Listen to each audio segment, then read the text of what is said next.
It's quite common that firefighting aircraft are moved from the northern hemisphere to the southern hemisphere and back again. It's getting more difficult though, because as the fire seasons are getting longer, because with the change in the climate that's been happening, we're getting fires earlier and earlier in the season in Australia, and they're getting later and later in the season in the northern hemisphere.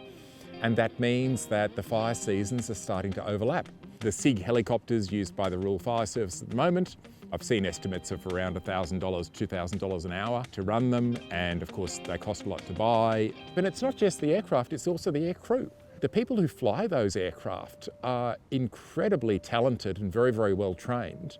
You can't just take any pilot and pop them in skimming the treetops at high velocity in smoke and raging bushfire. And the aircrew need downtime. So you need more aircrew as the fire seasons get longer. Drones are a lot cheaper, and so you can have more of them. So research like this will hopefully lead to some less catastrophic outcomes in the future with bushfires. And I really applaud Optus for stepping up and providing funding for this type of research. It's been fantastic working with them.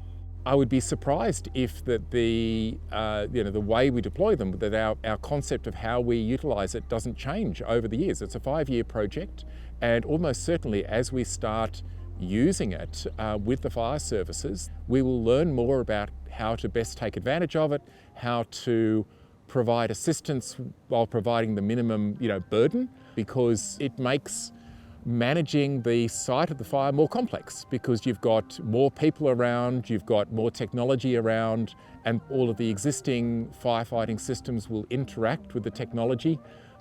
You've got to make sure that you don't get in the way.